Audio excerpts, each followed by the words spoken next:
Halo Bapak dan Ibu Guru, pasti udah nggak asing lagi ya sama repotnya musim pembagian rapor.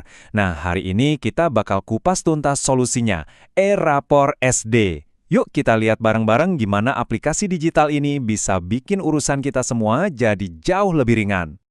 Coba deh bayangin, musim rapor datang lagi. Kertas di mana-mana, kita harus isi nilai satu per satu.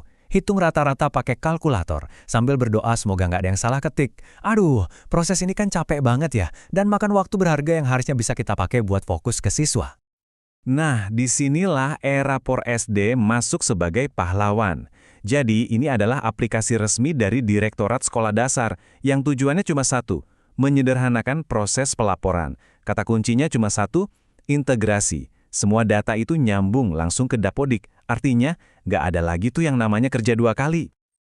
Oke, jadi dalam beberapa menit ke depan, kita akan jalan-jalan sedikit. Kita mulai dari intip dapur pacunya, yaitu cara kerjanya. Terus kita kenalan sama para arsiteknya, yaitu admin, dan pastinya para pengguna utamanya, para guru. Kita juga akan lihat hasil akhirnya, sampai ngintip sedikit ke masa depan aplikasi ini. Oke, sekarang kita masuk ke bagian mesinnya.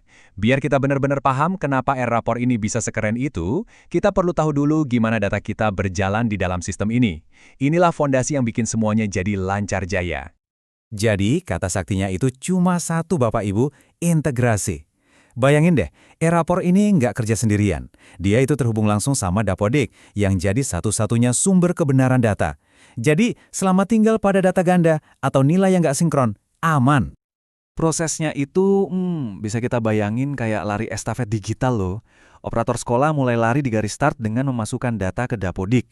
Tongkat estafetnya lalu dikasih ke administrator yang narik data itu ke e-rapor. Terus para guru yang lanjut lari dengan mengisi nilai. Dan di garis finish, nilai itu balik lagi dengan selamat ke Dapodik. Keren kan? Siklusnya tertutup rapat dan sempurna. Selanjutnya, yuk kita kenalan sama arsitek di balik panggung sistem ini, para administrator. Merekalah yang menyiapkan semuanya biar pertunjukannya berjalan mulus.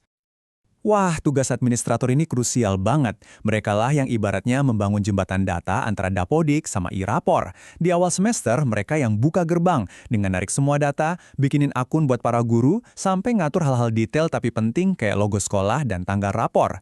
Tanpa mereka, sistem ini nggak akan bisa jalan. Nah, dari arsitek, sekarang kita beralih ke jantungnya sistem ini. Siapa lagi kalau bukan para guru? E-rapor ini dirancang untuk jadi sahabat guru ya, bukan malah nambah-nambahin beban kerja. Coba lihat deh bedanya. Dulu gimana? Tumpukan kertas, spreadsheet yang rumit, rawan salah ketik. Sekarang, buka e-rapor, semua udah siap. Data siswa udah ada. Formulir penilaian tinggal diisi, dan rapor tinggal klik, langsung jadi. Ini benar-benar sebuah lompatan efisiensi yang luar biasa. Nah, inilah enaknya. Guru jadi bisa fokus ke hal yang paling penting. Menilai siswa, mencatat kehadiran, dan ngasih catatan personal sebagai wali kelas.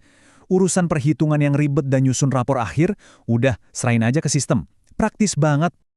Setelah semua kerja keras dari admin dan guru, inilah hasilnya. Sebuah portal yang jernih dan gampang diakses. Bukan cuma buat sekolah, tapi juga buat siswa dan orang tua. Ini nih yang keren, siswa jadi nggak pasif lagi nunggu rapor dibagikan. Mereka bisa proaktif loh, bisa login sendiri, cek perkembangan mereka, lihat nilai, bahkan download rapor resmi secara mandiri. Ini kan bagus banget buat menumbuhkan rasa tanggung jawab dan transparansi. Satu hal yang penting, e-rapor ini bukan aplikasi yang dibuat terus ditinggalin. Enggak. Seiring kurikulum dan kebutuhan sekolah berubah, aplikasi ini juga ikut berevolusi. Ini alat yang hidup dan tumbuh bareng kita di dunia pendidikan.